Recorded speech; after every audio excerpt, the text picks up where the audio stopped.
Assalamualaikum warahmatullahi wabarakatuh.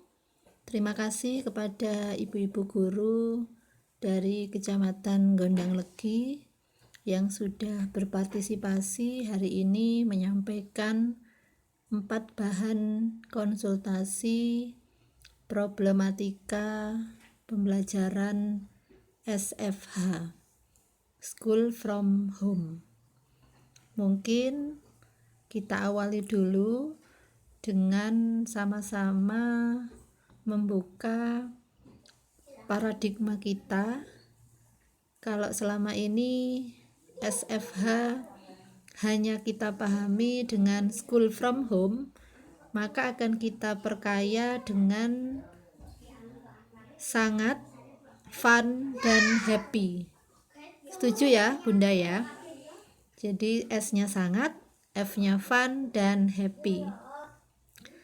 Baik, bahan konsultasi yang pertama yaitu bagaimana solusi kita sebagai pendidik mengatasi dan memberikan jalan keluar bagi orang tua yang sibuk karena bekerja. Padahal selama masa pandemik ini anak-anak diharuskan belajar itu dari rumah dengan orang tuanya masing-masing.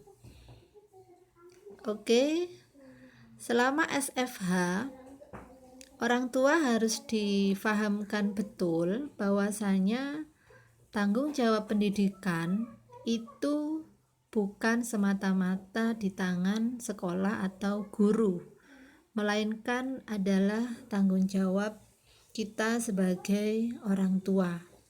Dan pelaksanaan SFH ini yang bermain, yang terlibat di dalamnya itu yaitu ada anak-anak itu sendiri, guru, kemudian orang tua, dan melibatkan seluruh anggota keluarga yang ada dalam rumah kita, supaya tanggung jawab orang tua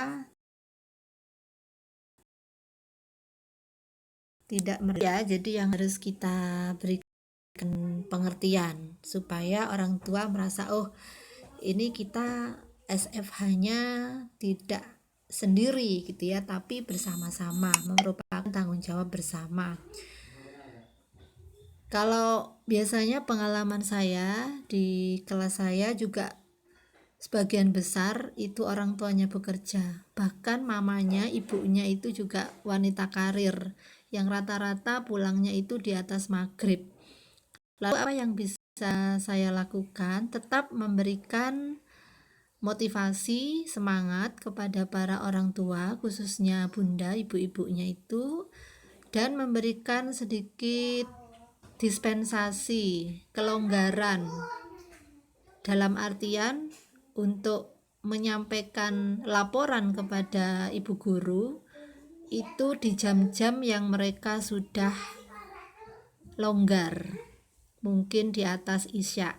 Memang kita sebagai gurunya akan menunggu gitu ya sampai hampir malam gitu ya, tapi tidak apa-apa, itu masih bisa berjalan karena orang tua juga harus membagi dirinya untuk urusan bekerja dan mendampingi belajar anak-anak. Mungkin itu yang bisa dikomunikasikan kepada para orang tua yang bekerja.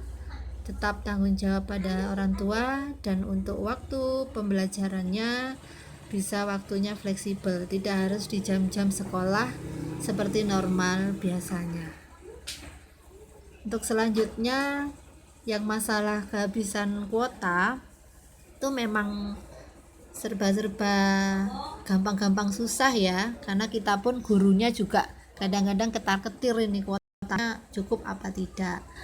Oke, bisa kita siasati dengan tidak melulu melaporkan hasil belajar SFH itu dengan media internet atau via gadget gitu ya.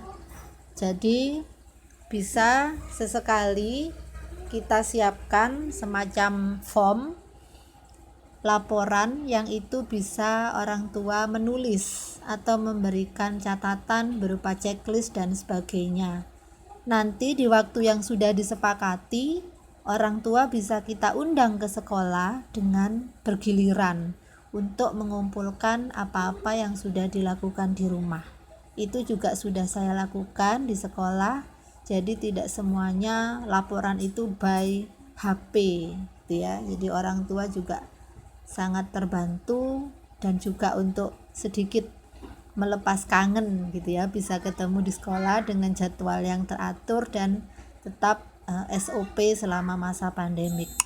Itu mungkin sementara yang bisa saya sampaikan. Oh ya, yang terakhir mengenai pembelajaran sentra. Pembelajaran sentra itu sebenarnya kan terpusat ya. Bagaimana selama SFH ini, apakah bisa dilakukan di rumah? Jelas pelaksanaannya akan sedikit terganggu ya, karena kalau biasanya sentra itu kan ada sentra persiapan, sentra seni dan macam-macamnya. Itu ketika di rumah orang tua dengan segala kesibukannya, mungkin kita cukup membuka satu sentra saja di rumah itu. Bisa kita jadwal, misalnya dalam satu pekan ini kita akan tawarkan nih sentra agama. Nah, kita fokus saja memberikan tugas-tugas atau permainan-permainan yang keagamaan. Mungkin nanti pekan berikutnya kita buka sentra persiapan. Kita siapkan bahan-bahan yang akan kita ajak orang tua dan anak-anak di sentra persiapan. Jadi jawabannya tetap bisa, tapi dengan sedikit kombinasi karena kondisi kita yang tidak memungkinkan untuk membuka semua sentra di rumah. Oke, Ibu-ibu guru, hebat semuanya dari saya mengenai bahan konsultasi pagi hari ini. Semoga kita semuanya tetap semangat dan selalu diberikan kemudahan dalam terus memastikan pendidikan anak-anak didik kita dari rumah masing-masing. Wassalamualaikum warahmatullahi wabarakatuh.